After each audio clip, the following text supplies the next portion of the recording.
Hello, I'm Raziel, and so there is many niche armies in Warhammer 40k. Armies that are not really part of the mainstream. They have a massive following, but they are the ones that are sides to more popular armies.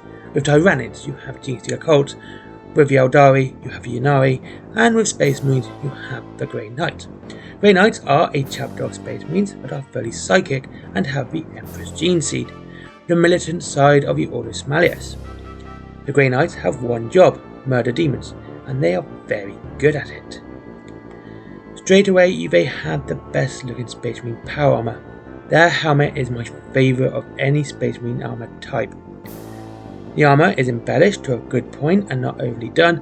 I like that armor, but it is, more conservative with its decoration.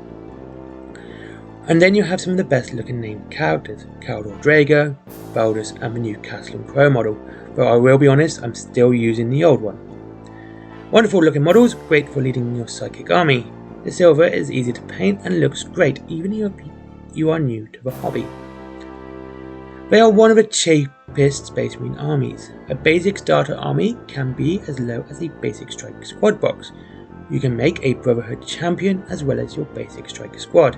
The striker squad box makes every non-Terminator unit, and the Terminator box makes all the rest. These boxes are some of the most versatile and will fill up your bits box.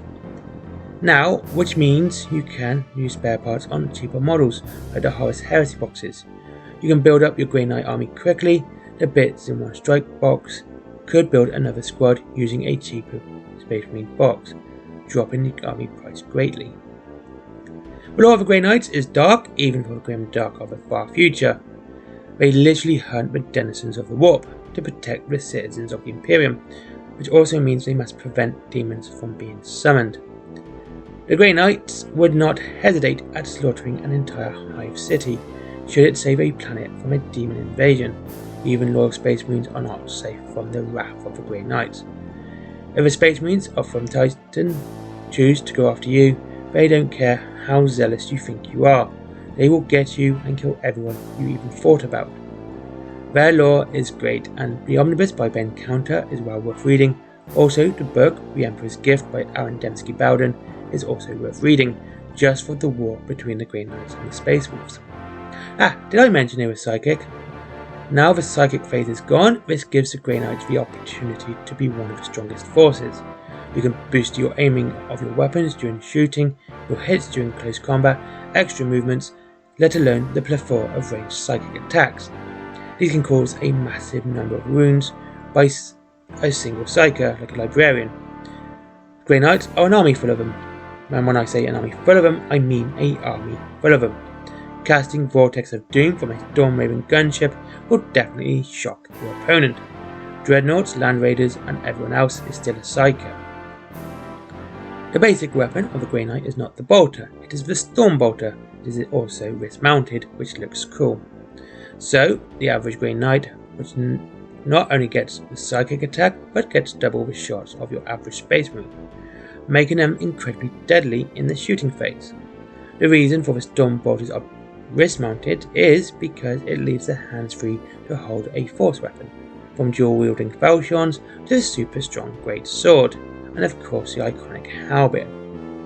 All the normal Space Marines that are not holding special weapons get to be close combat monsters too.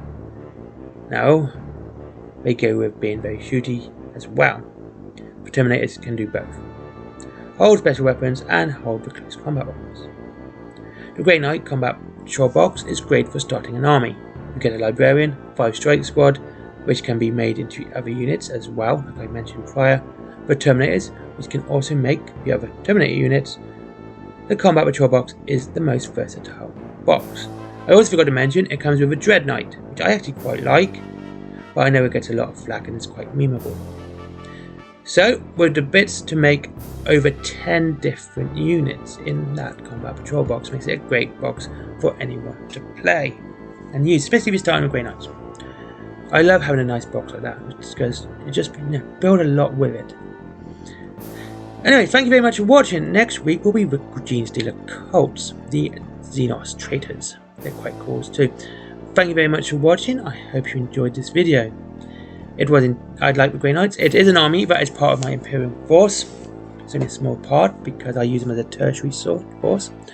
It's, you know, something to back up one of my other armies, or just to ally with, like my Adeptus Custodes or my Sisters of Battle. Something that's a bit smaller as well.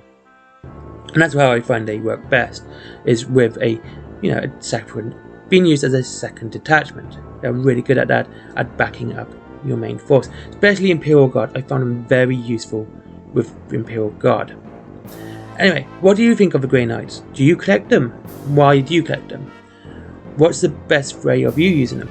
Are you looking forward to them being able to be pretty much psychic in every phase now? Shooting, movement, and close combat. I think this is going to be quite cool. I remember playing back in 4th and 5th where this was the thing, and Grey Knights were incredibly tough to defeat because they could just be psychic all the time. And mind you, I was using Aldar at the time, so which also meant I could be psychic all the time too. So yeah, I'm actually quite excited about this. One of the few armies I would actually probably continue, because I'm trying not to go Imperium on 10th edition. I've done 9th, I was done 10th. I'm finishing off my Blood Angels just so I can have them painted for 10th. But actually building and buying new models, I don't think I'll go Space Marines. I don't want to go Imperium, but I probably end up will anyway. Because of course I'm still a big fan of Horus Heresy. So kind of good way of saving money there, to have an army which you can use in both. Grey Knight models are great for Horus Heresy as well, because they have that nice Crusade look. And of course, if you're building Knights Errant, that would be that would be the armor I would use for Knights Errant. I trimmed off the Psychic Hood and use them for the Knights Errant because of the helmet. It's a really good looking helmet. As I said, thank you very much for watching. I'm really happy. I got over 500 subscribers now, almost 550, and it's quite cool to see that. And I'll see you all soon. As always, link to link to Patreon is down below if you wish to give me money. But I would prefer if you go to Wayland Games, buy yourself some Warhammer, because that does support the channel. But same with Forbidden Planet. But if you wish to support me a little bit more, you can, of course, buy my own merchandise, my comic if you're into grimdark horror, and of course my t-shirts, mugs, all of that other cool stuff which everyone else does as well, down below. All the links are down below. I hope you all have a good time. Enjoy your hobby, enjoy what you paint, and I'm usually floating around Twitter being a jackass, or I'm on Instagram and looking at people's painting models and Facebook. If I see anything cool, I will always make sure I comment something nice. Thank you very much for watching. I'll see you all again soon.